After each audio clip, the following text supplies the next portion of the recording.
ปาจารย์พระมหาเถระนุเถระพระเถระพระเจ้าพระสงฆ์ทุกรูปทุกตนด้วยความเคารพขอความสุขความสดสดีจงมีแก่ศรัทธาญาติโยมท่านสาธุชนพุทธบริษัททั้งหลายมาปะกันละเนอมาปะกันแล้วกับช่วงรายการมรดกธรรมล้านนาดำเนินรายการโดยกระผมอาตมภาพพระครูสังฆลักษณ์ธนอัตรัตนสิริ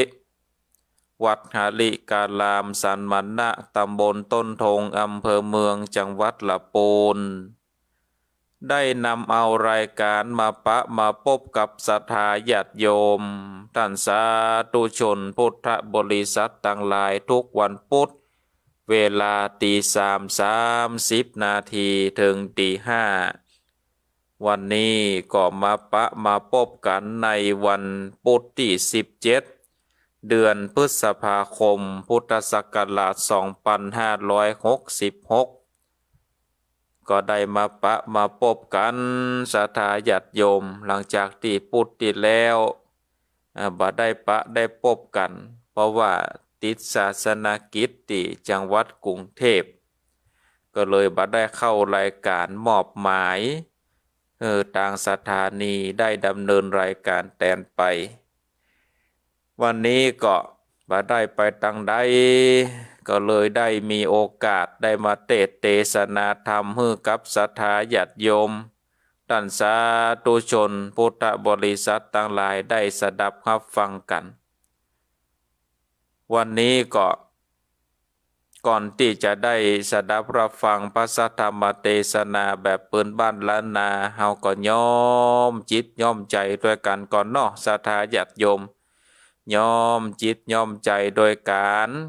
ไหว้พระกล่าวกรรมปูจาพระรัตนตรัยก่อนปนมมือกราบหนึ่งกราบสองกราบสามอิมินาสกาเลนะพุทธังปูเชมิอิมินาสกาเลนะธัมมังปูเชมิอิมินาสกาเลนะสังฆังปูเชมิอะระหังสัมมาสัมพุทโธภะคะวาพุทธังภะคะวันตังอภิวาเทมิกราบสวากขาโตภะคะวะตาธัมโมธัมมังนัมมัสสามิกราบสุปฏิปันโนภะคะวะโตสาวกสังโฆสังฆังนะมามิกราบนะโมตัสสะภะคะวะโตอะระหะโตสัมมาสัมพุทธัสสะนะโมตัสสะภะคะวะโตอะระหะโตสัมมาสัมพุทธัสสะนะโมตัสสะภะคะวะโตอะระหะโตสัมมาสัมพุทธัสสะอิติปิโสภะคะวะอะระหังสัมมาสัมพุทโธวิชชาจารณะสัมปันโนโสกโตโลกวิโทอนุตตโลปุริสาธ ธัมมาสารติสัทธาเทวมนุสสานังพุทโธภคววติสวากขาโตภควตาธัมโมสันเทเตงโกอากาลิโกเอหิปัสสิโกโอปะนะยิโกปัจจตังเวเทตาโพวินโยเหเตโสปะเตปันโนภะคะวะโตสาวกสังโฆโอโชปะเตปันโนภะคะวะโตสาวกสังโฆญาญาปะเตปันโนภะคะวะโตสาวกสังโฆสัมมิจิปะเตปันโนภะคะวะโตสาวกสังโฆญาเทตังจัตตาเลโปเลนสะโยคะเนอัตถาโปเรนสะโปกาลาเอนสะภะคะวะโตสาวกสังโฆอะโหนายโยปะโหนายโยทาเคนายโยอัญชลิกาลนิโยอโนตลังปุญญเขตังโลกัสสติสันโตสัตโตภาปัญญาปัลละมี30ตัสสะโตภาปัญญาปัลละมีวัดแวดล้อมเวเลญญาปาละมีล้อมละวังเดเส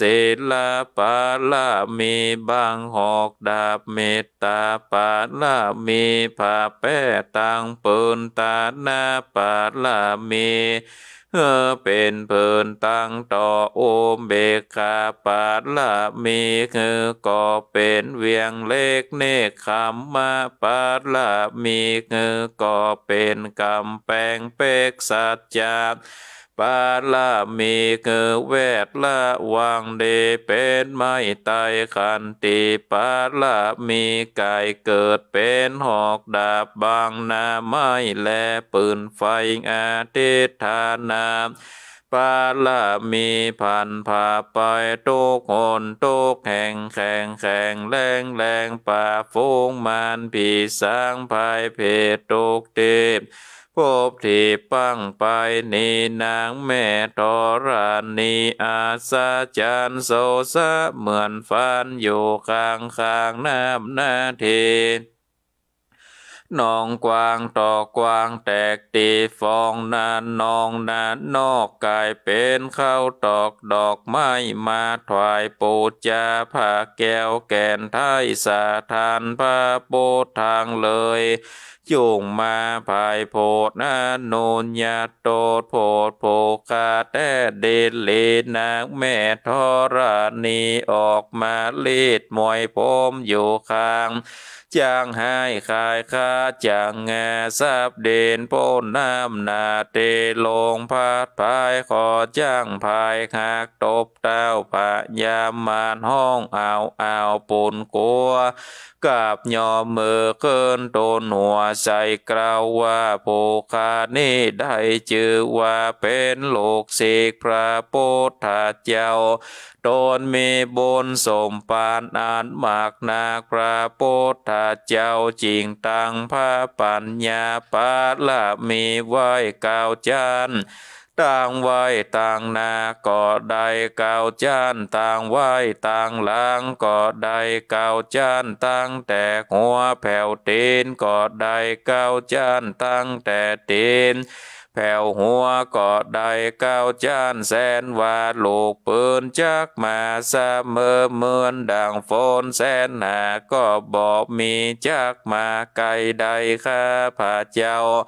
เลยได้ไว้ว่าพระพุทธคุณนางพระธรรมคุณนางพระสังฆคุณนางพุทธอินตาธรรมอินตาสังฆอินตาอัสสะอาแม่ นางทอดละนีผู้อยู่เหนือน้ำผู้อยู่กำแผ่นดินการว่าผู้ข้าได้ละเนึกเกิดเถิงโกนพระพุทธเจ้าโกนพระธรรมเจ้าโกนพระสังฆเจ้าโกนพระปิตาโกนพระมารดาโกนพระอุปัชฌาย์ครูบาอาจารย์โกนแก้วดังสามภาการโกนแดดโกนฝนโกนน้ำโกนลมโกนดินโกนไฟโกนโกฏสัตว์ละเจ้าโกนพระเจ้าตนภาวนาก็ดีโกนนางถัดละเจ้าก็ดีโกนพระปัจเจกเจ้าก็ดีโกนแม่ทอดละนีเจ้าก็ดีขอจงมารักษาตังกำนากำลังยังตนตัวแห่งผู้ค้าในวันนี้คืนนี้ยามนี้จิมแดเตอนะอุดนะอาดนะปัดนะปิดพระเจ้ามีฤทธิ์ปิดโดยพุทโธนะโมพุทธายะวะบังบังอมสวาหาพุทโธพุทธังหักษาธัมโมธัมมังคักษาสังโฆสังฆังคักษาพุทโธพุทธังอะระหังธัมโมธัมมังอะระหังสังโฆสังฆังอะระหังพุทโธพุทธังกันหะธัมโมธัมมังกันหะสังโฆสังฆังกันหะพุทโธเมนะโธธัมโมเมนะโธสังโฆเมนะโธอายุวันโนสุขังภะลังกราบหนึ่งกราบสองกราบสามเอาละเนาะศรัทธาญาติโยมตันสาธุชนนักศีลนักบุญทุกท่านเอาได้ไหวพระกล่าวกรรมปูจาพระรัตนตรัยกล่าวกรรมสรรเสริญพระพุทธคุณพระธรรมคุณพระสังฆคุณแล้วก็กล่าวไหวปาลามีเก้าจันทร์ตามแบบฉบับของครูบาเจ้าสลีวิจัยต้นบนแห่งเมืองลานนาเอาไว้ปกป้องคุ้มครองป้องกันภัยเฮาตั้นตั้งหลายได้อยู่ดีมีสุขวันนี้ก็เป็นวันที่เฮาตั้นตั้งหลายมีบุญอาตมาภาพก็มีบุญที่ยังได้มืนตาตื่นขึ้นมาได้มีโอกาสมาเทศนาธรรมเมื่อกับศรัทธาญาติโยมตั้นทั้งหลายได้สดับรับฟังศรัทธาญาติโยมก็มีโอกาสมีบุญที่ยังได้มาพบปะใส่วันใหม่ได้มีบุญที่ยังได้มืนตามาเปิดวิทยุได้สดับรับฟังรายการครูบาอาจารย์หลายตนหลายองค์ที่จะได้สลับซับเปลี่ยนกันได้มาฮือธรรมะได้มาพบปะกับญาติโยมท่านสาธุชนพุทธบริษัททั้งหลายเอาละเนาะศรัทธาญาติโยมวันนี้ก็จะได้น้อมนำเอาธรรมคำสอนแห่งองค์สลีสัพปัญโญพระพุทธเจ้าแบบพื้นบ้านล้านนาวันนี้ก็จะเทศธรรมพุทธโอวาทหากแก้วของพระศาสนาซึ่งเป็นธรรมกำเมืองมาเทศเนื้อกับศรัทธาญาติโยมท่านสาธุชนพุทธบริษัททั้งหลายได้สดับรับฟังกันเพราะฉะนั้นก็เชิญชวนพอออกไม่ออกศรัทธาญาติโยมได้ตั้งอกตั้งใจสดับรับฟังพระสัทธรรมเทศนาพุทธโอวาทเป็นพระธรรมเทศนาแบบปืนบ้านล้านนาลำดับต่อไปนะโมตัสสะภะคะวะโตอะระหะโตสัมมาสัมพุทธัสสะสัพพะปัญ สะอากาลนังโกสัตลโสปัสสัมปันธา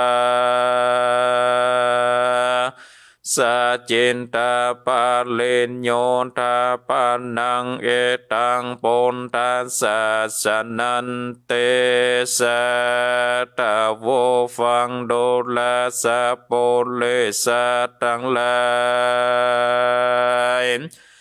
ตั้งยิ่งใจหนมเทาอาจนั่งโยเฝ้าฟังธรรมยอมมือตำน้อมไว้ย้อนมากไฟใจไม่ใครผ่านภายปนจากต่างทุกข์ยากโลกาพัฒนาฝ่ายคอยยังโศกเจิญจอยสามประการเกิดสุขสำราญลำยิ่งมีโจเสียงดังประสงค์ในแขวงโขงลมฟ้าเกิดสุขแหล่งแลเมืองโคนสุขเมืองบนเตดตองแดนเขตของเมืองสวรรค์เป็นนิรันดร์คำเจ้าบอกโง่โศกเศร้าเครื่องกาบมีตันหาดับหมอดตกจริงวอดดับหายได้ผ่านภายไปโซนยังที่อยู่เนลาปานจริงเกิดตานข่าวน้ำวันโตพรำปัจจัยคักษาสินใสบอกขาดบอกประมาทภาวนาประกาศมาพร้อมหน้านั่งโยธาฟังธรรมจงดาจามแต่ตนติดสืบส้นต่อยไปดังเฮาจะไก่กาวจีได้โคทิตามีบัดนี้และนาโอวาตาโมกากาถานิเล่าพระพุทธเจ้าหักเทศนาในอดีตแต่ก่อนนับบ่อพรปันปีในวันปุณณมีมาคามาจะตุลงกสันนิบาตสี่ประการมีพระปุญญาณาลาคันตาปากันมาปาปัจจาออกบวชต่อพระโอษฐ์สันธาโดยเอกงิเพโคโอปสัมปทานันเล่ามีมากเต้าบ่อน้อย1,250 ตนอันมาจากโกเตสาโหนมนโมมาจุมนุมอยู่ลวงลายงานบ่อใดอามัดหมายมาก่อนเต็มอยู่บอนสถานดวงพระจันทร์บานใจแจเกิน10ค่ำงามอาจคือว่ามาคามาปุจจาอันว่าธรรมเทศนากันนี้พระพุทธเจ้าจี้จากใครคือเป็นพระวินัยบอกว่าสอ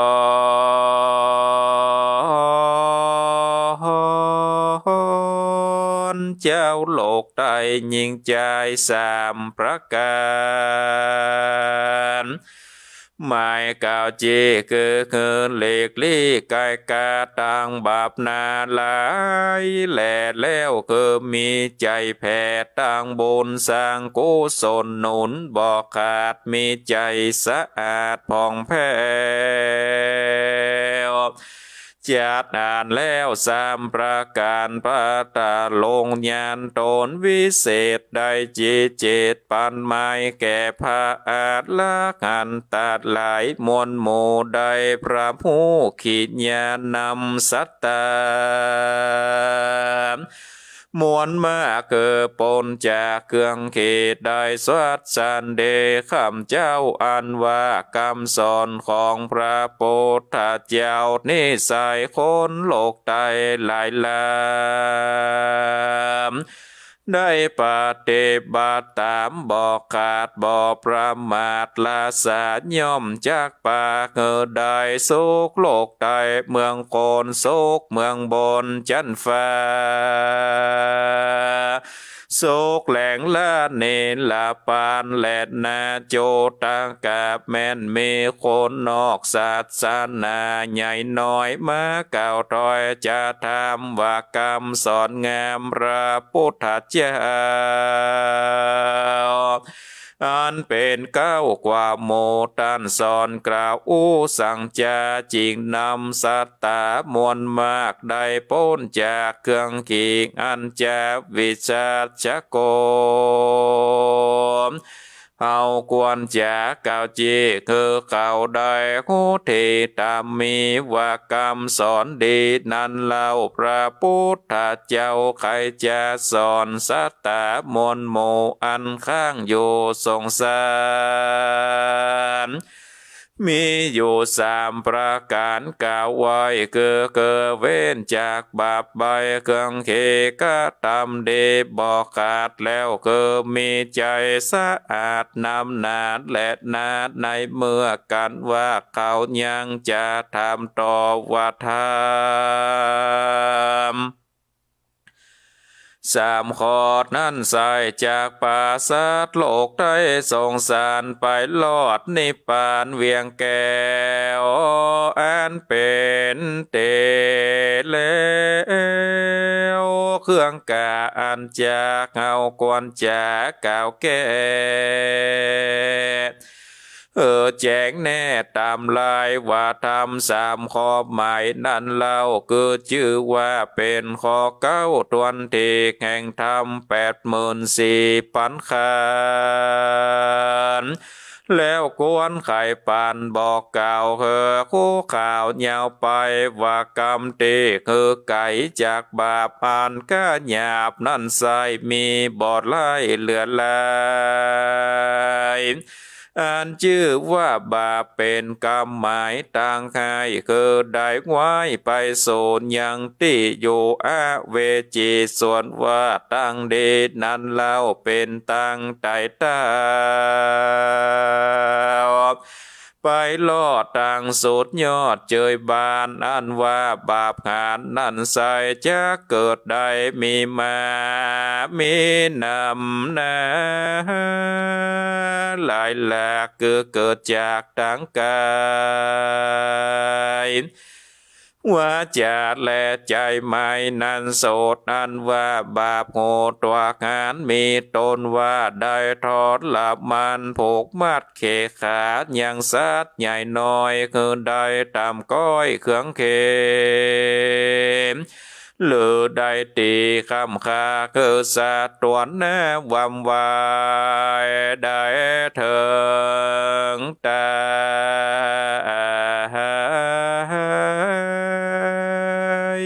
มวยมั่งชื่อว่าได้สร้างบาปกรรมเพศกองทำบ่ไรจากปากได้มองผ่านแถมประการหนึ่งเล่ากองอันเป็นเก่าตัวบาปบ่สุภาพตามลายคือคนยิงใจหนุ่มเทาใจบาปเศร้าตาลีปองลักเอาของแห่งตันตามเขตบ้านแน่นนาตามวัดว่าคงโบสถ์ใจเงียมโหดงานเด็กเอาของบอดดีแต่ก้าวคือว่าเป็นของเก่ากุนนำปลอมเงินคำบาทบางโลภตาจ้างโดนย่อยอิจฉาคอยผู้อื่นอันเขามีเงินหมื่นเงินแสนโลภเขตแดนหัวบานจากก่าวต้านบางอามโลภเงินคำจากแม่โลภเครื่องแง่อาลังการชื่อว่าเป็นบาปหานบ่อน้อยป่าได้ตามก้อยไปลุนและนาแถมประการหนึ่งใส่บาปจะเกิดได้มีมาคือคนนาใหญ่น้อย ใจฝ่ายคอยต่างจู้บ่จื่นสู่ผัวเมียตนแอกุศลได้สร้างบาปมากกว้างหลวงหลายนักกว่าหินทรายในน้ำจิตใจต่ำดังสัตว์บาปผูกมัดปามีปาโตกอาเวจีตามตายนับอ่านได้เมินนานจะยมพิบาลเคขาได้เครื่องกาดลำบากตายแล้วหาเกินมาเป็นดังนี้จะจีบอกบ่มีหมอกกำหนดทลาบเสียงหมดเวรกรรมอันตนกาทำไว้ก่อนบอกเกินหย่อนสักอันและนาอันว่าต่างเกิดแห่งบาปนี่เล่ามีมากเท่าเลือดลายคือคนยิ่งใจใหญ่หน่อยมากล่าวถ้อยโมสามีวาจาไล่ลายพิษแผกไฟกองทำได้จากกรรมบอดเตียงโอบิดเบียงเลาะและเป็นกรรมแค่ถอยร้ายด้านใดเสียของด้านใดมองมนเศร้าจะสุยเป้างานนี้กำบ่มีก็แปลงใส่กำบ่ใหญ่ก็แปลงหาชื่อว่าเป็นบาปนาลายลากันตายจากเมืองคนยอมเอาต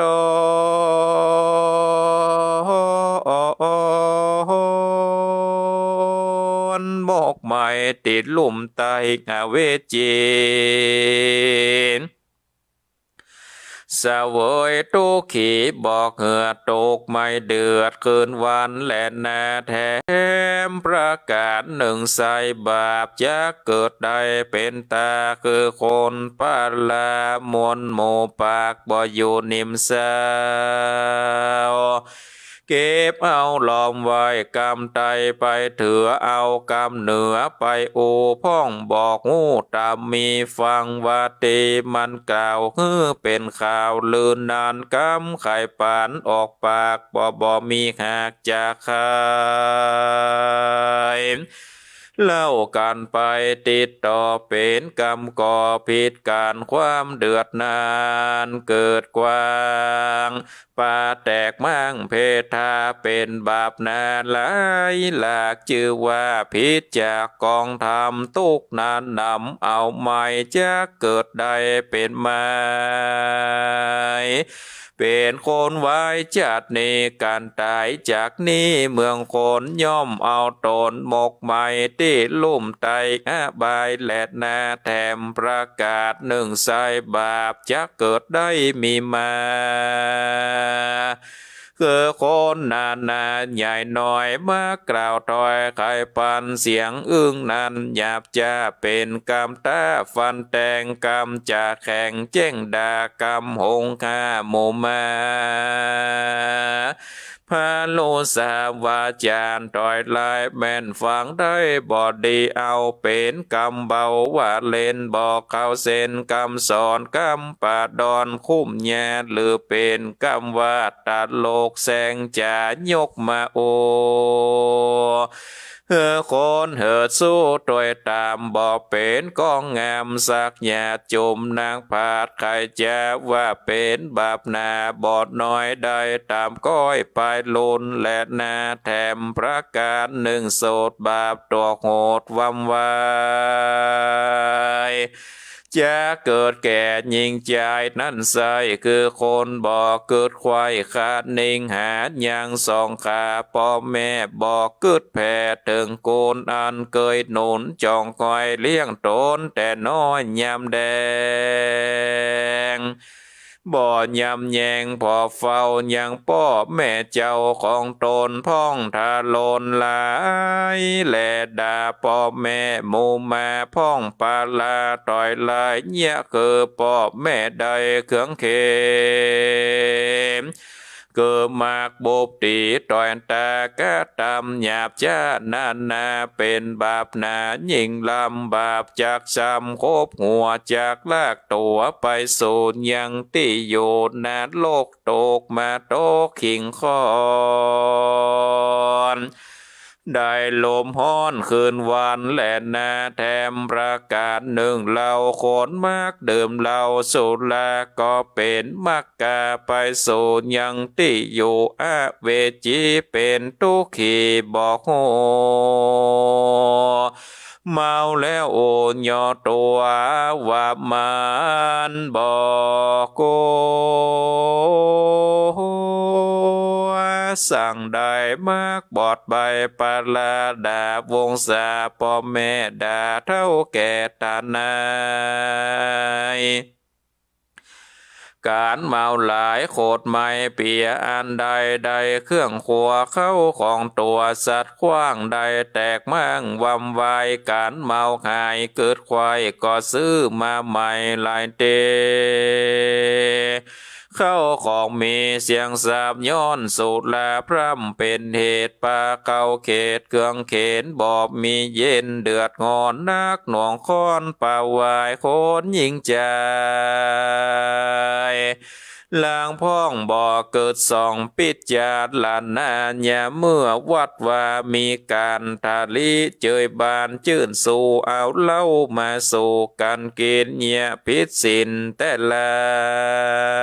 วเงียเมาเหล่าในวัดดังเตวัดตัดบาปนามันแสงจากกราโอโกวนโคนโมยิงใจสัทธาหลายน้อยใหญ่โอไปควายนันเนเอามือจี้ไปมาก็เป็นบาปนาแต่เราอันว่าน้ำเหล้าเมลัยไผ่กินไปแล้วโสดเมตกโทษลายประการเกิดเสียเงินคำคานบาปตายปากเฮือใดเสียของมากจะปองตังถอยมากปิดถอยเตียงกันตกปาหวันไม่มาดมักเป็นพะญาติโลกา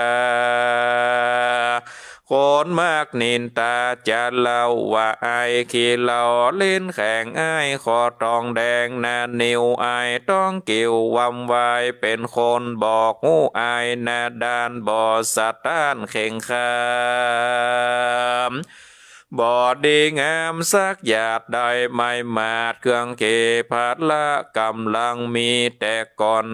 ละย่อนให้คนปัญญาตนองอาจอันเกยฉลาดนั่นใสก็ลวดบอดใบปึกตันเฮอได้หันที่แจ้งเป็นเก้าแห่งตั้งวายคนยิงใจน้อยใหญ่ภายเว้นใดนี่ไกบอกเฮอเมลัยน้ำเราได้มาเข้าในคอหูจักปออิ่มกายหูเบื่อหน่ายแนงนี้เป็นมงคลเดพาเสิดปากเงอเกิดเจยบานบาปบ่ปานมากรายปากเอได้สวัสสันเดชแลนนาตาสมาเกตนั้นเหล่าคนหนุ่มเท่ายิงใจฟังธรรมไหมเก่าจีอันว่าบาปนี้มีมากบาปเกิดจากตัวเขาก็ทำเอานั่นใส่แต่บาปจะเกิดได้มีมาก็อยู่ที่กายวาจาและใจดังจากใครกล่าวตอยคนใหญ่น้อยใจยิงจงคาเนงจำจืดอย่าได้คือไงนี้คำสอนมีทวนทีกเอาเป็นตีสอนตัวเอาเป็นขัวเตียวใจคามวัตะใหญ่สงสารได้เจยบานไปนาที่แหล่งละเมืองคนที่เมืองบอนเตตอ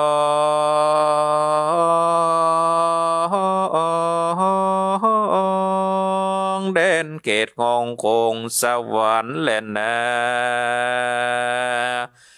อ่านว่าโอวาตาโมกกางการทาโบทวันสองจาบอกกล่าวสอนคนเท่าเท่ายิงใจงูคันเองไม่ก่อสร้างแต่ตาตั้งบน มีคือตานบ่ขาดบ่ประมาทละสาคือมีศรัทธาเป็นเก่าใจบ่เศร้ายอดตานตาเนือคนผ่านกันอยากคนทุกข์ยากอนาถาคนกาดแย่บ่ตรวนโคบไกวล้วนตามเดคนหูตามีหนวกบอดสัตว์และตอดตันไปเหลือคนมาไขบอกกล่าวคือหูเข่าตั้งบนกวนมีใจหนุนจมจืนยอยกเงอยืนย้อนถอยด้วยใจภายจื่นจอยเหลือคนใหญ่น้อยมากหาเหลือแย่ที่กาปิดน้อง ได้ถูกต้องโผยภัยเป็นหนาวในเมื่อใครแมาอยู่ใกล้วอนวานควรมีใจบานแผ่กว้างคืดลำสร้างทางบุญจูดช่วยหนุนเพื่อแผ่บ่เว้นแว่ใจไกลเป็นปัจจัยไปหนาบ่ตำจ้าเสียดลายหรือมีสักไห้เปื่อนปองได้คนของเครื่องเคเข้าของนี้กันอยากเมาตกยากมาโจกวนเอ็นดูฝ่ายคอยใจเจืนจอ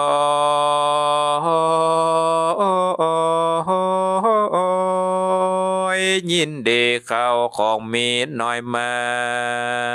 กกวนบอดลิจากย่อปานด้วยใจมันจมจื่นยามเหมือนยืนวางตำชื่อว่าเป็นบุญนำอันใหญ่ปากเหอได้เจยบานแต้มประกาศหนึ่งสายกองบุญอันใหญ่เจียงจินคือคักษาศีลสะอาดบ่ประมาทละสาภาวนาติดตอบบ่ขาดขอบทใดเป็นบุญสายอันพระเสริฐปากเกิดติขาอุปมาเปรียบไว้ดังต้นไม้หลายหลากย่อมมีหากเป็นเก่าชื่อว่าหากเงาลงดินอันว่ากองแห่งเสนและคือตานภาวนาการผ่องแผ้วจัดเป็นหากแก้วดวงงามหากแก้วสามผาเสดปากเกิดโสขีดและนาอันว่าการคือตานนั่นลาย่อมตราเหตุเก่ามาเฉดละธรรมชื่อว่าเป็นกรรมตันดีอันหุ้มหีบังตาตัดยังตันหาโกเจือใดฝ่ายเอื้อตังเดดังบาลีแตนไทยไขกาไว้ขีญาว่าโลโภตานาเกโตโครนบ่อตันหาโลภมากย่อมบริจากตานไปงาโตโสมเสละเห็นโตคนจากฮักษาสินใสนันโสดย่อมบอกเขียวโคดโกตาโมโหภาวนาเห็นโตคนจากภาวนานันสายย่อมบอบมีกิเลสใหญ่บางอำบ่หลงลำใบบอดเตียงไปลอดทางดีชื่อว่าสร้างบุญมีหลายหลากป่าพ้นจากทางผ่านได้เจยบานเมื่อซอยแมนกาดก้อยตายไปบุญดวงใสส่งโยได้เมื่อเกิดอยู่เมืองสวรรค์และนาแถมประกาศหนึ่งใสปฏิไว้ศรัทธาสอนคนนาใหญ่น้อยคือมีใจจืนจ้อยเจยบานอยากบาปหานมาของในแห่งห้องอินทรีย์คืออย่าได้ลาคะมีมาข้าวโตสะแถมเราตัวงานโมกาพันตัวกายขากมันเข้าแปดไปตายไปจากป่าใจกำสาวลงเหล่งเข้าตังดำบอกหันทำวิเศษย้อนกิเลสบังตาจากมีตัณหาโตถอยจากจองคอยไปสู่ยังที่อยู่เวจีใดเครื่องขี่ข้ามเจ้าและนาตัสสมา เหตุนั้นเราคนโนมเท่ายิงใจผู้กายพันภายปนจากต่างตกยากเกืองเกได้สวัสสันเดจื่นจอยจุงไฟห้อยตามทามดังโตนองค์คำพุทธเจ้าได้บอกเล่าโอกาสเป็นปุณธะโอวาทสอนจากแกกอาจลากันตาบอดน้อย1,250 ตนมวลมีเมื่อหลายพันปีหลวงแล้วอันเป็นหาแก้วศาสนาว่าการสัตตาโลกใดปฏิบัติได้ตามกองจากสมปองไฟคอยบ่ได้ตามก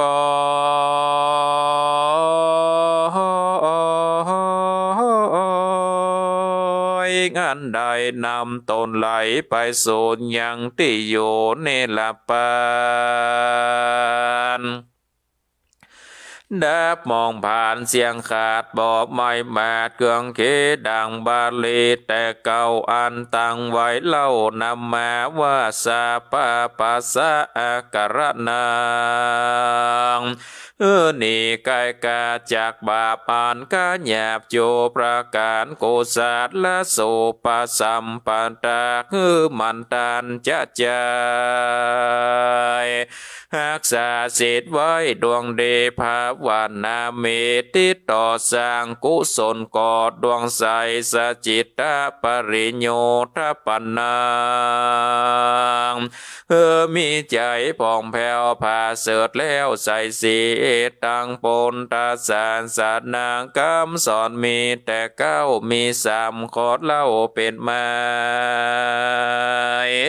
ส่วนต่างไปนั่นสายนับอ่านได้ใครปาดมี48,000ธรรมากันบอกขาดเป็นปุณธะโอวาทสอนจะบอกสัตตา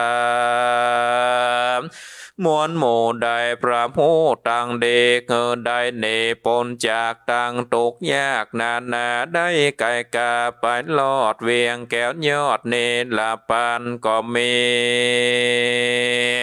ประการดังนี้อันใดกล่าวจี้ไขมานั้นแลนาเนติตังขิญญาสางวันนาวิเศษจากองเหตุพุทธโอวาทปฏิโมกขกถาก็บังกมสมเลสเดเอาละศรัทธาญาติโยมท่านสาธุชนพุทธบริษัททั้งหลายการได้เทศนาธรรมพุทธโอวาทก็ได้ปริปุณังจบลงไปเป็นที่เรียบร้อยเนาะศรัทธาญาติโยมก็ได้ฟังพระธรรมเทศนาแบบปืนบ้านล้านนาก็เป็นที่เรียบร้อยก็ใจเวลาหมอกพอสมควร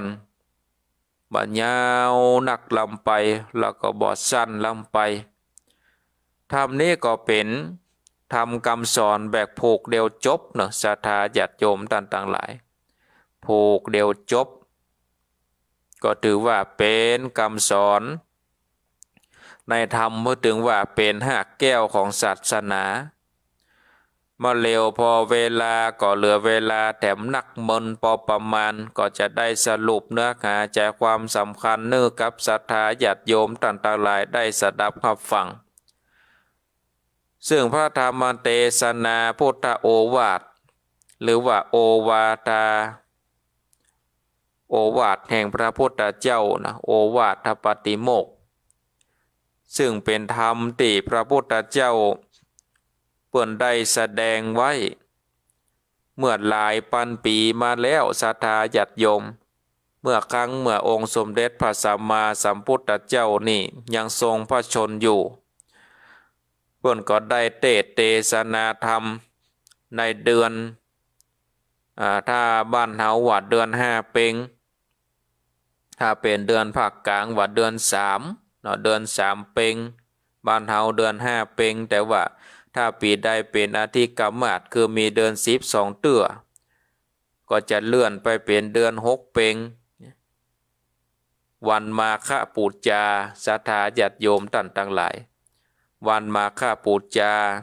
ซึ่งเป็นวันจาตุโลงคสันนิบาตคือวันนั้นเป็นเดือนเพ็งมาฆมาศแล้วก็มีพระภิกษุ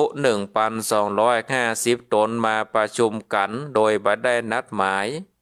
พระสงฆ์ทั้งหลายล้วนเป็นพระอรหันตาแล้วพระสงฆ์ทั้งหลายนั้นล้วนเป็นเอหิภิกขุอุปสัมปทาคือเป็นตูตเจ้าที่องค์สมเด็จพระสัมมาสัมพุทธเจ้าทรงบวชให้โดยพระองค์เองหมดถึง1,250 ตนนี่ก็เป็นว่าจาตุโลงคสันนิบาตเหตุเกิดขึ้นมีโดย4ประการองค์สมเด็จพระสัมมาสัมพุทธเจ้าเพิ่นก็ได้ทัลัดเทศนาธรรมเมื่อตัวเจ้าทั้งหลายได้มาประชุมจุ่มนุมกันโดยบ่ได้นัดหมายศรัทธาญาติโยมท่านทั้งหลาย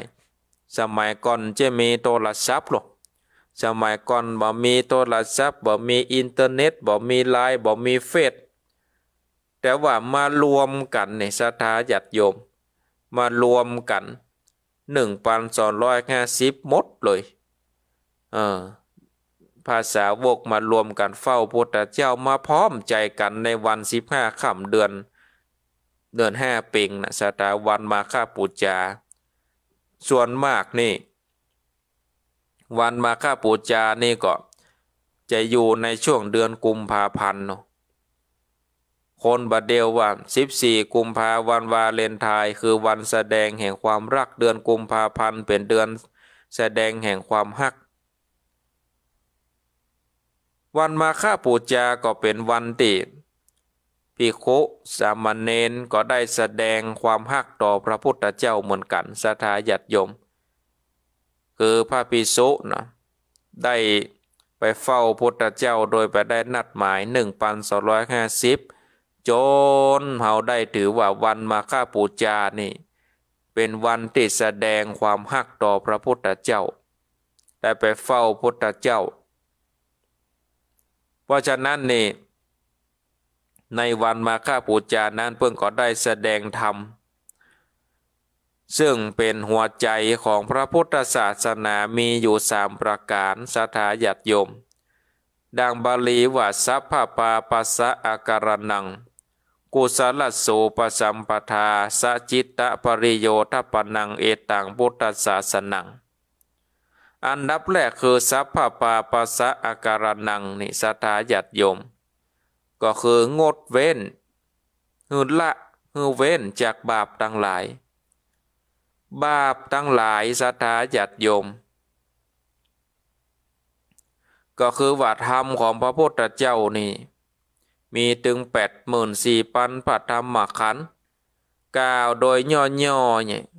มีอยู่3ประการคือละชั่วทำดีทำจิตใจคือผ่องใสนี่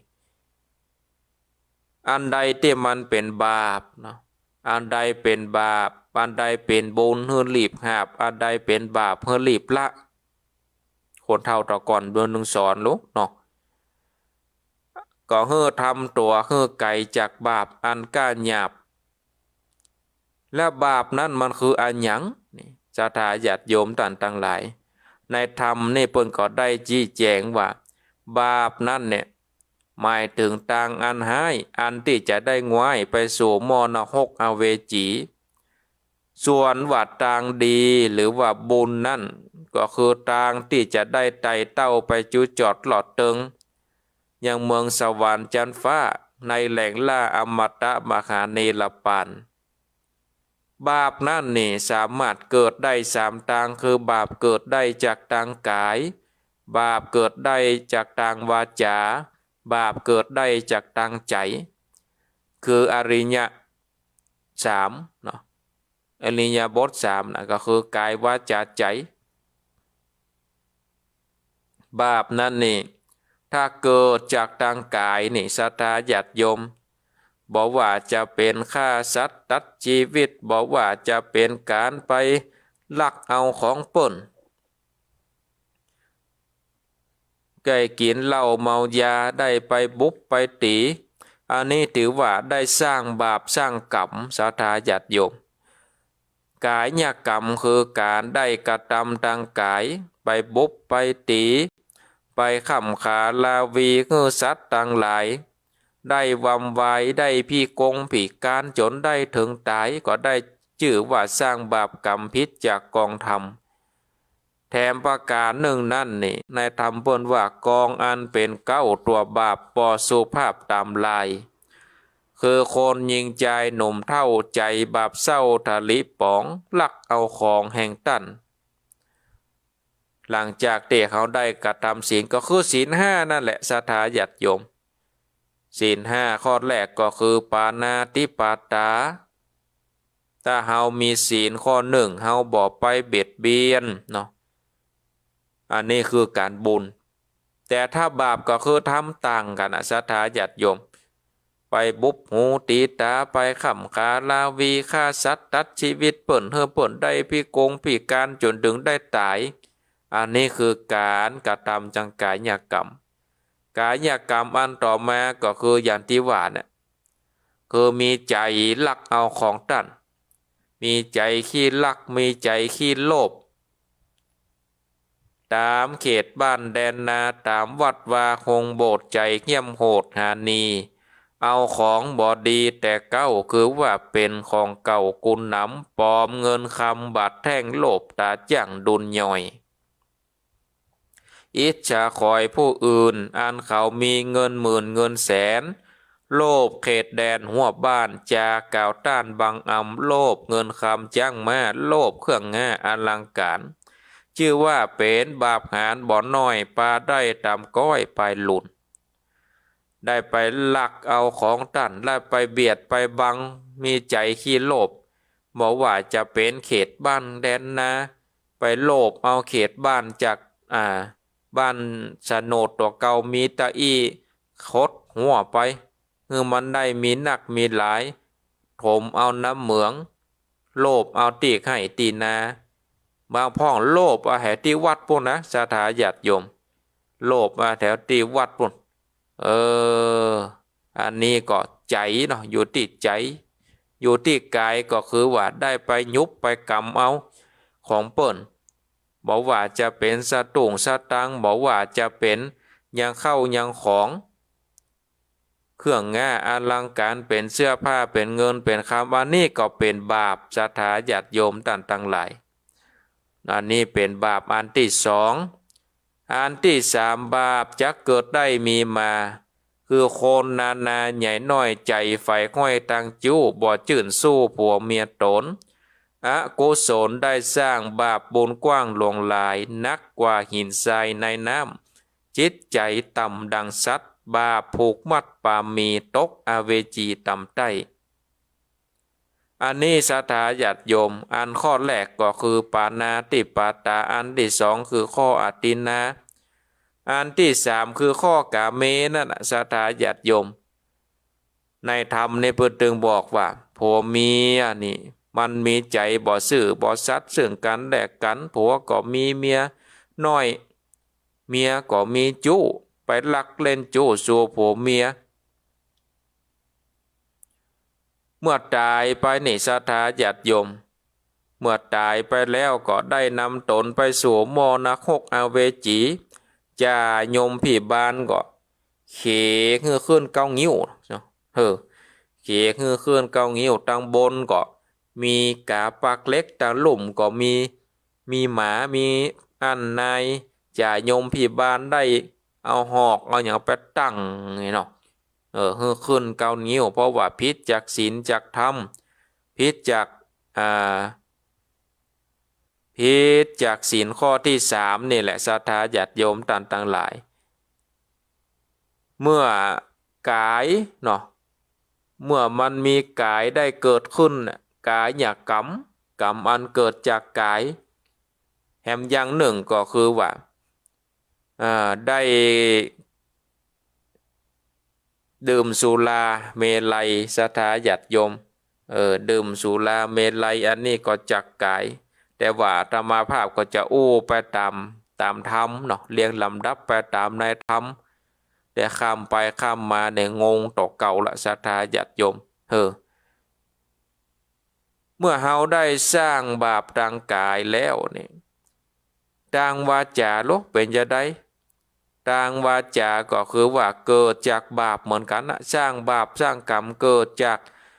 วาจาก็คือว่ามักกล่าวถ้อยมุสามีวาจาไหลไล่พิษแผกฝ่ายกองธรรมได้จากกรรมบอดเตี่ยงอู้บิดเบี่ยงเลาะและเป็นกรรมแคะถอยไร่เฮือต้านได้เสียของเฮือต้านได้มองมนเศร้าจาสุยเป้าหานีกรรมบ่มีแปลงใส่กรรมบ่ใหญ่แปลงหานี่ไปจุไปหลอกเปิ้นกำบ่มีแปลงใส่กำบ่ใหญ่แปลงหาเอากำใต้ไปเถือเอากำเหนือไปกล่าวเนี่ยศรัทธาญาติโยมก็คือข้อมุสาวาทาเนี่ยศีลข้อที่สี่เปิ้นได้อู้ได้จ่าว่าคือเฮาได้งดเว้นจากกรรมจุกรรมหลอกกรรมวันนินตาอู้จ่าเพ้อเจ้อเนาะศรัทธาญาติโยมต่างๆหลายอันนี้ก็อันใดที่มันเป็นบาปเป็นกรรมก็คือว่าได้กระทำตรงกันข้ามอย่างที่ว่าตะเกียกระทำตรงกันข้ามไปจุไปหลอกเปิ้นแถมประการหนึ่งศรัทธาญาติโยมกรรมที่ว่าไปจุไปหลอกแล้วก็เอาไปเล่าหน้าจากขวัญนั่นน่ะเนาะเล่าหน้าจากขวัญก็ผิดศีลนะศรัทธาญาติโยมต่างๆหลายคนนั่นเป็นอย่างคนคนนี้เป็นอย่างนั่นครอบครัวนั่นเป็นอย่างครอบครัวนี้เป็นอย่างอันเล่าเพิ่นไปหมดศรัทธาญาติโยมลูกคนนั่นเป็นอย่างล่างบัดล่างนี่ป่อเพิ่นเอาลูกสาวซ้อนรถไปเล่าเพิ่นเฮาเหรอโอ้เท่าบ่จะดีตายยังมีแฟนละอ่อนเป็นหนุ่มเป็นน้อยที่จริงป่อเพิ่นเอาลูกสาวมาพอลูกสาวเอาป่อซ้อนรถก่อนเล่าพ่อแถมเอาพอลกอีน้อยนี่อายุหนุ่มอายุน้อยมีผัวเท่าเหียมาตึมมีปัญญาชอบผัวหนุ่มแล้วก็ถ้าจะเลี้ยงจังเท่าเอางานะเล่าเปิ่นขี่รถใหม่ก่อนเล่าเปิ่นใส่เสื้อผ้างามก่อนเล่าเปิ่นบ่ไหวคนละอ่อนสมัยนี้แต่งตัวพอลกมาพอเปิ่นขี่รถใหม่ก็บ่ไหวเงินผ่อนดอกนี่เป็นหนี้เป็นสินนี่ตัวเก่ายังมีรถขี่หำซ้ำอันเนี้ยศรัทธาญาติโยมต่างๆหลายกรรมบ่มีแปลงใจกรรมบ่ใหญ่แปลงหามาเตือนเรื่องมาน้อยเดียวน่ะเนาะหนึ่งไปเล่าสองไปเล่าสามไปเล่าสี่เล่าห้าเล่าหกเล่าต่อไปเรื่อยๆเรื่องน้อยเดียวกลายเป็นเรื่องใหญ่ศรัทธาญาติโยมอย่างคนเฮาเมื่อยเนี่ยกะไอบ่ได้อย่างคนที่หนึ่งไปเล่าคนที่สองว่าไออย่างนะถ้าจะเป็นวันนั้นโลกเหรก้ายมาพ่องเมื่อยอย่างนะถ้าจะเป็นโควิดเหรก้านี่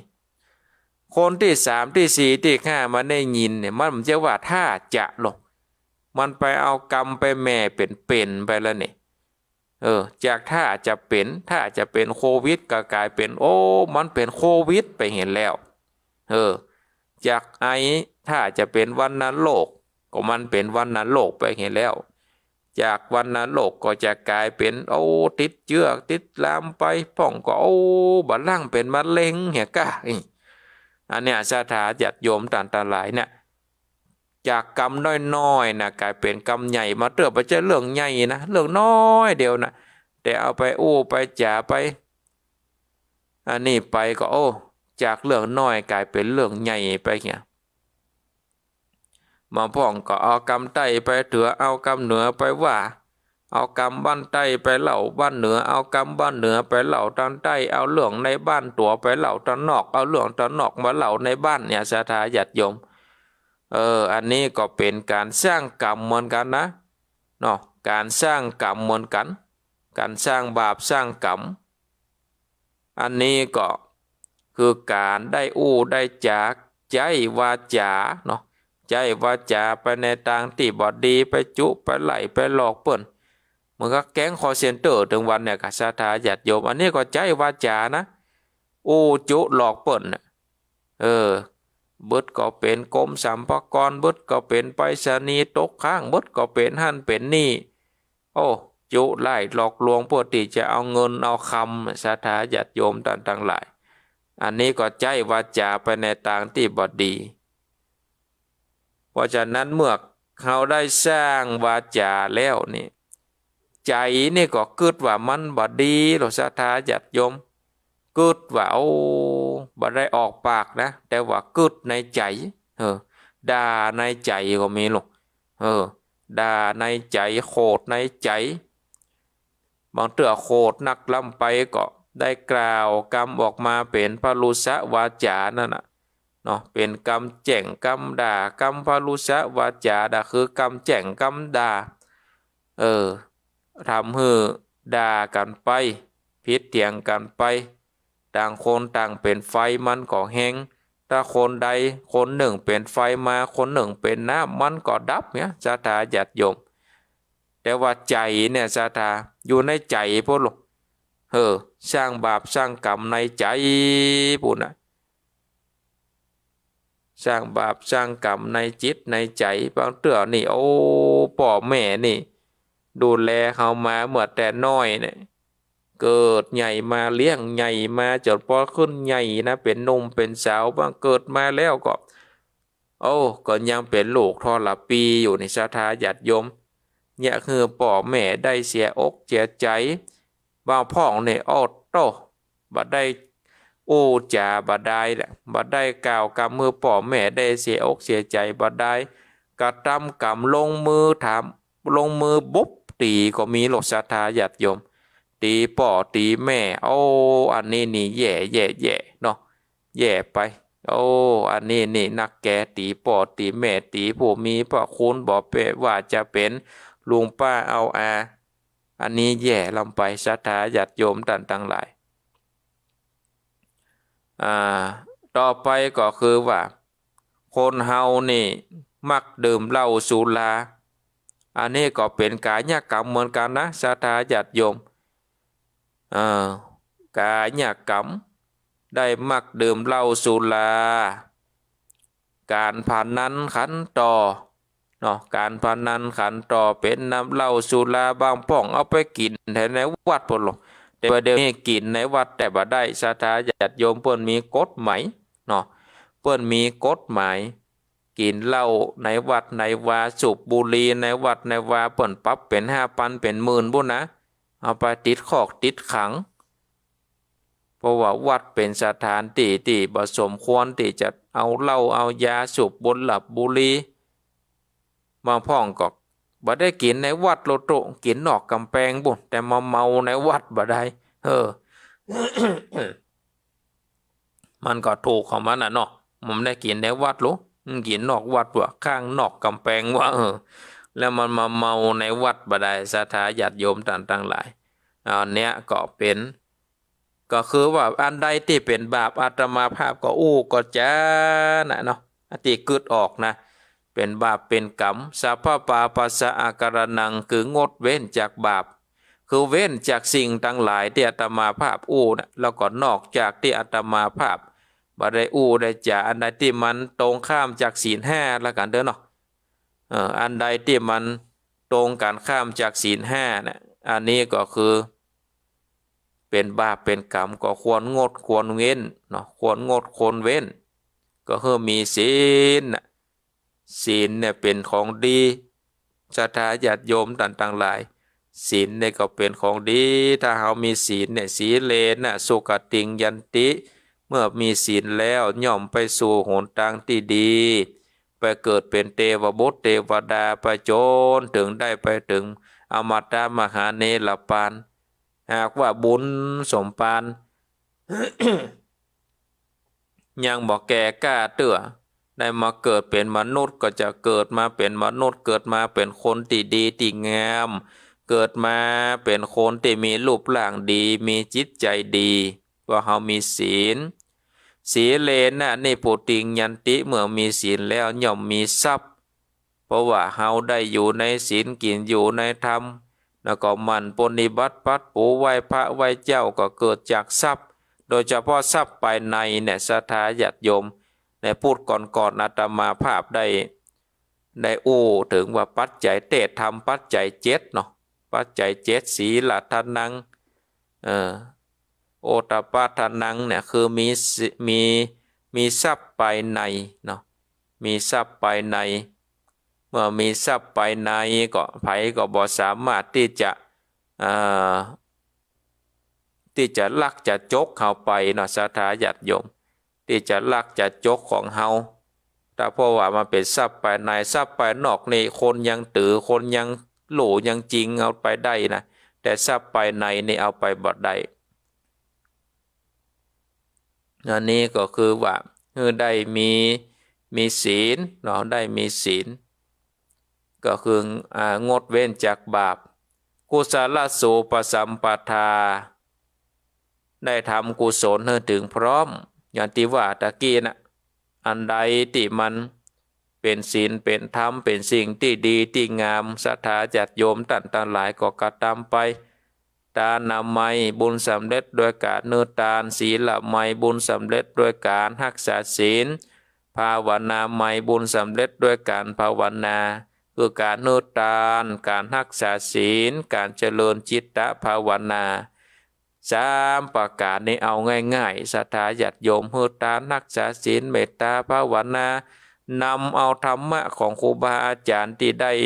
สลับซับเปลี่ยนกันได้มาอู้มาจานำข้อธรรมะ84,000พระธรรมขันธ์มาอู้มาจาเพื่อกับศรัทธาญาติโยมได้สดับรับฟังศรัทธาญาติโยมได้สดับรับฟังได้นำไปพินิจพิจารณาทำเมื่อเกิดปัญญาอันนี้ก็คือว่าการภาวนาศรัทธาญาติโยมตันตรายจิตใจเขาเพ่งอยู่สิ่งใดสิ่งหนึ่งก็คือเป็นการภาวนาการมีสติบอกคือสติได้หลงได้ไหลไปอันนี้ก็ถือว่าเป็นการได้กระทำบุญในขั้นตอนเบื้องต้นเนาะการกระทำบุญก็การได้รักษาเนาะการได้รักษายังกุศลทำกุศลให้ถึงพร้อมเนาะศรัทธาญาติโยมท่านทั้งหลายทำกุศลให้ถึงพร้อมต่อไปก็เมื่อเฮาได้ทานเฮาได้รักษาศีลเฮาได้ภาวนาแล้วศรัทธาญาติโยมท่านทั้งหลายจิตใจของเฮาก็จะสดใสผ่องแผ้วเนาะสจิตตปริโยทัปปันนังทำจิตใจคือผ่องใสการฮือทานก็จะตุอนุโมทนาบุญในผลบุญการรักษาศีลก็จะตุอนุโมทนาในผลของการรักษาศีลเมื่อเฮาภาวนาอยู่ศรัทธาญาติโยมเฮาภาวนาอยู่เฮาก็จิตใจของเฮาก็จะจมจื่นเนาะจะได้จมจื่นได้ยินดีในกองบุญแต่เมื่อจิตใจนี่บ่หลงถ้าเมื่อจิตใจนี่ขาวใสสะอาดในศรัทธาญาติโยมท่านทั้งหลายอันนี้ก็เป็นพุทธโอวาทเนาะเป็นพุทธโอวาทที่เฮาท่านทั้งหลายได้สดับรับฟังเฮาได้สดับรับฟังแล้วนี่ศรัทธาญาติโยมก็นำไปพินิจพิจารณาเนาะได้นำไปพินิจพิจารณาในพินิจพิจารณาเพราะฉะนั้นนี่เมื่อได้นำไปพินิจพิจารณาก็จะสามารถทำเมื่อจิตใจของเฮานี่ได้มีจิตใจที่ขาวใสสะอาดเนาะขาวใสสะอาดมาเร็วพอเวลาก็ศรัทธาญาติโยมท่านทั้งหลายขณะนี้ก็ตี 4 กับ 40 นาทีเหลือเวลาประมาณ25 นาทีประมาณ15 นาทีมันใจ25ประมาณ15 นาทีก็จะได้ถึงเวลาได้อำลารายการเนาะก็ต่อไปก็จะได้เปิดสายเนาะเปิดสายกับศรัทธาญาติโยมท่านสาธุชนพุทธบริษัทต่างหลายได้โทรมาแจ้งผลการนับฟัง โทรมาโอ้โทรมาจ่าได้ที่เบอร์โทรศัพท์08658781770865878177อยู่ที่ไหนทางใดก็สามารถโทรมาโอ้โทรมาจากันได้เนอะศรัทธาญาติโยมที่เบอร์โทรศัพท์08658781770865878177อยู่ที่ไหนทางใดก็โทรมาได้รับสายแรกเจริญปอนพระอาจารย์ฟังไม่ได้โทรเมินนะเจ้าเนี่ยอยู่อำเภอสันทรายเจ้าสันทรายชัดเจนดีเนาะแม่เนาะเจ้าชัดเจนดีอำเภอสันทรายตำบลแม่แฝกช่วงท้ายของอำเภอสันทรายเจ้าตำบลแม่แฝกบ้านแม่แต่นะแม่เนาะเจ้าจะเป็นคนไหลน้ำถึงแม่ริมแม่แดงเจ้าสาธุโมทนาเคยมาวัดบางแงก่อนแงที่เป็นวัดล้างแต่ก่อนเป็นดังนะเจ้าบัดมีทิศกว่าหลังคาเจ้าลายน้ำนะเจ้าเป็นคนลายน้ำกันเนาะเจ้ามันเป็นวัดบางแงนะมันเป็นวัดล้างเนาะวัดล้างเป็นกลุ่มนั้นเมินนะเนาะเจ้าราคาเป็นนิดหน่อยเดียวประมาณ10 บาทแล้วเป็นราคาใหญ่เป็นมีจังเทศแล้วแล้วก็กระถิ่นเนาะดีกะบางทีมันมีจังเทศกันเนาะมันก็ปีกระถิ่นนะเจ้าก็สาธุโมทนาบุญด้วยเนอเจ้าพระเจ้าพระอาจารย์รับสายเจริญปอน เจ้ากลับมาสาเจ้าท่านพระครูวันนี้ก็มีบุญแถมวันหนึ่งตื่นขึ้นมาก็ได้ยินเสียงน้ำเสียงธรรมได้ไหว้พระโดยท่านพระครูแต่เจ้าแล้วมาแล้วเจ้าแม่สุเกี้ยวศิลาพรสิทธิ์เนี่ยชัดเจนดีเนาะชัดเจนดีเจ้าชัดเจนดีขึ้น 98.75 ว่าโทย2 ศักนี่นะเจ้าท่านพระครูสาธุโมทนากลับไหว้สาด้วยท่านพระครูสาธุเจ้า0865878177เจริญปอนเจ้าท่านพระครูเต็มอกเต็มใจแต่น้องนี่เนาะจากที่ไหนเจ้าหุ่มเมตตาเจ้าเมตตาเจ้าหายไปจัดมนต์นี่นั่นแหละเจ้าได้โชว์แต่ละครั้งดีเจ้าชัดเจนดีเนาะเจ้าชัดเจนดีเจ้าเป็นใจที่เจ้าสองเหล่าฟังกันไปเรื่อยๆเนอะเจ้าสาธุโมทนา0865878177รับสายเจริญปอนไปสักเจ้าท่านพระครูแม่บ้านอุโมงค์เด้ออุโมงค์นี่เนาะละปูนนี่เนาะเจ้าอยู่ในไกลกันนี่บ่ได้เนาะชัดเจนดีเนอร์สาธุโมทนาเจ้าสาธุเจ้ารับสายเจริญปอนฟังเลยเจ้า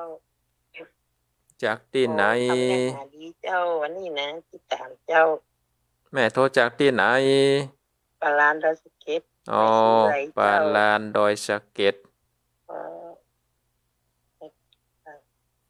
สาธุโมทนานะแม่เนอ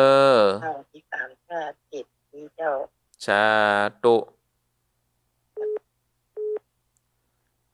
รับสายต่อไปเจริญปอนนมัสการเจ้าท่านพระครูจากที่ไหนจากเสาหินศรีบัวบานเจ้าเสาหินเจ้าเป็นกำลังใจให้ท่านนะเจ้าฟังบทเจ้าละกาตั้งแต่เจ้าแล้วละเจ้าตื่นแต่แม่ตี3ปลายแล้วเจ้าฟังแต่ต้นรายการแล้วเนาะเจ้าสาธุโมทนาสาธุ เจ้า 0865878177อ้าวหับสายต่อไปเจริญปอนเจ้าว่าจะเจ้าท่านพระครู จากที่ไหน เมื่อวานเจ้าฟังอยู่ไหมเจ้า แม่วางชัดเจนดีเนาะ เจ้าชัดเจนเจ้า สาธุโมทนา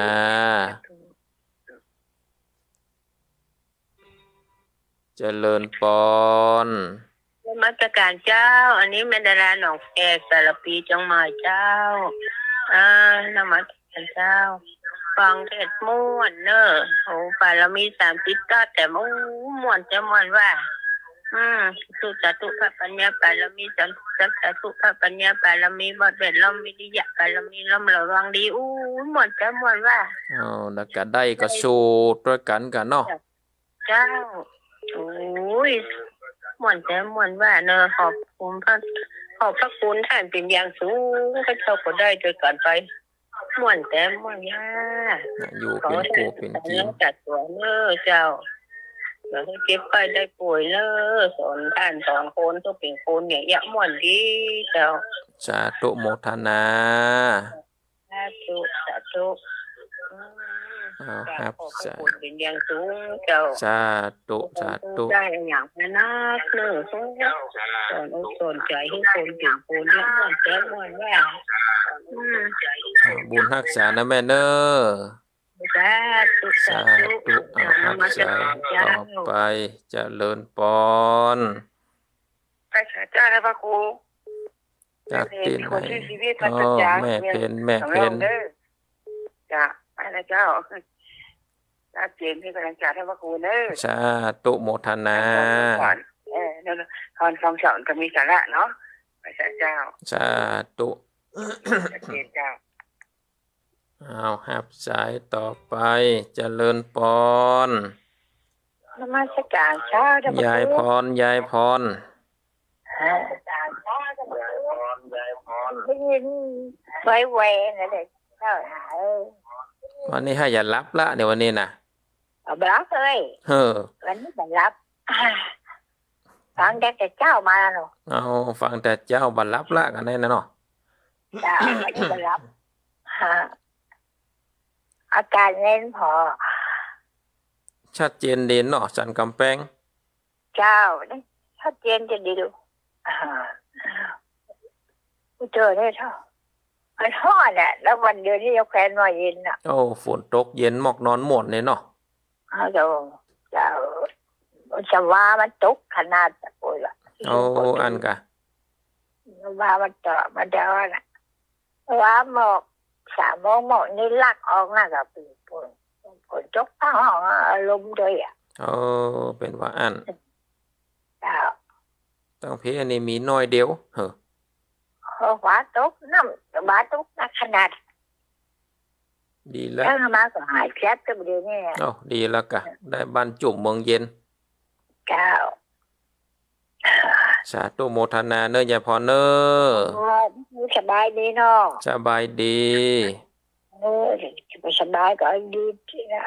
อันนี้ต่อไปก็สบายตลอดต่อไป560 โมงนั่นเด้อ สาธุเหมือนกันเนอะอยู่เป็นกู้เป็นกิมกันเมื่อนะ เด็ดได้ถวยได้ไข่อยู่ไปบ้าน สาธุโมทนา เราไม่ใช่การเจ้า อาตมาภาพก็ได้10 สายขออนุญาตยกหูก่อนเนอะศรัทธาญาติโยมขออนุญาตยกหูก่อนได้10 สายพอดีวันนี้ได้เปิดสายคือกับศรัทธาญาติโยมตันตาลายได้โทรมาแจ้งผลการรับฟังโทรมาโอ้โทรมาจาก็ได้10 สายพอดีสายแรกก็สาธุอนุโมทนาจากโยมแม่บ้านแม่แต่อำเภอสันทรายจังหวัดเชียงใหม่สายที่2จากแม่สุกแก้วบ้านศรีลาพรศรีเตี้ยอำเภอบ้านห้องสายที่3จากแม่ตาบ้านแม่ตันในอำเภอแจ้ห่มจังหวัดลำปาง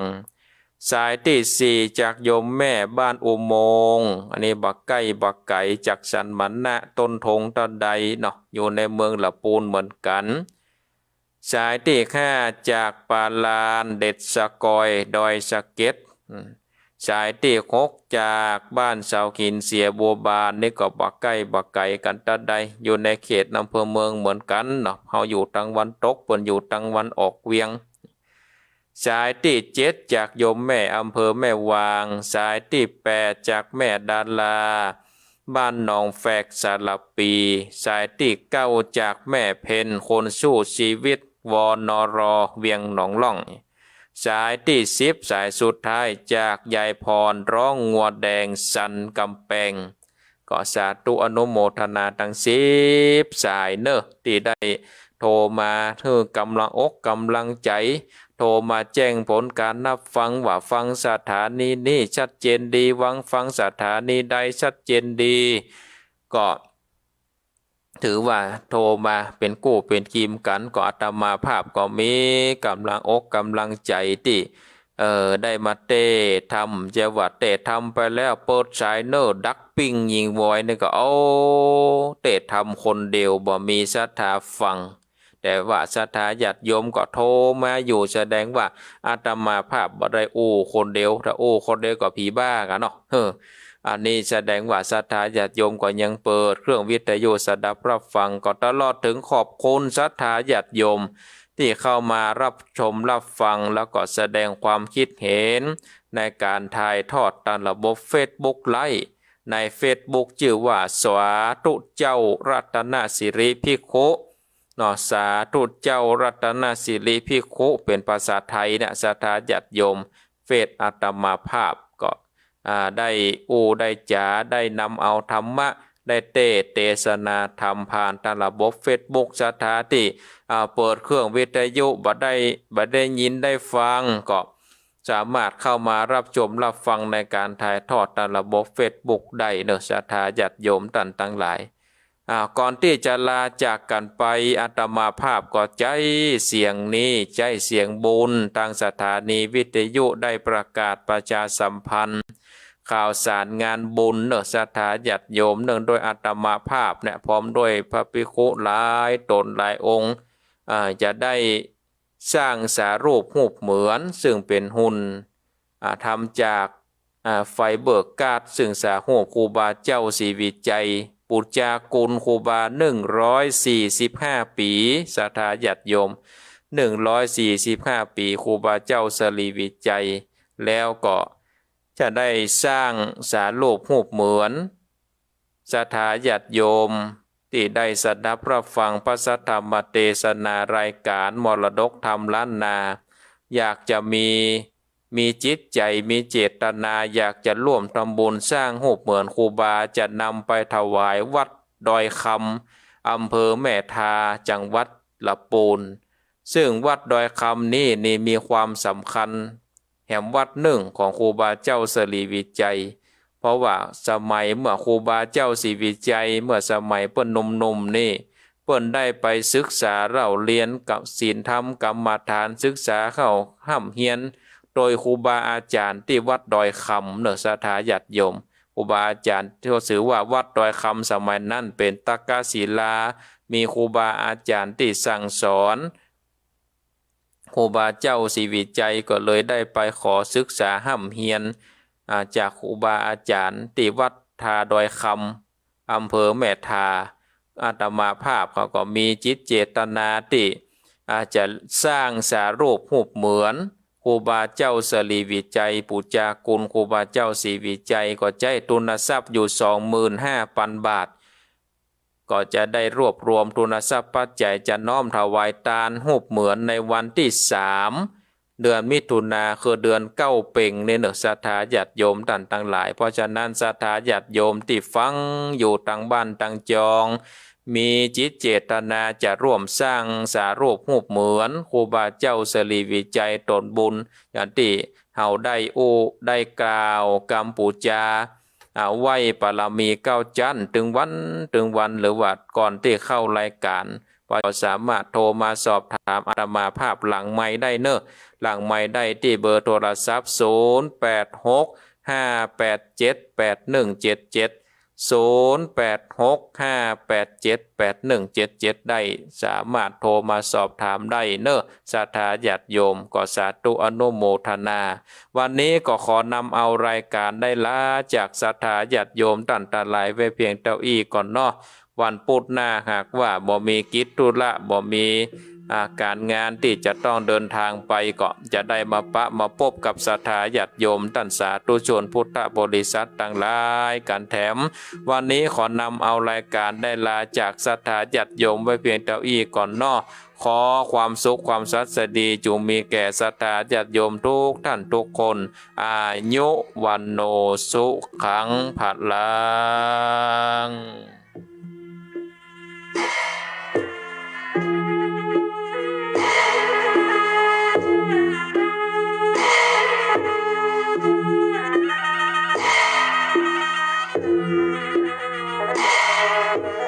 Thank you.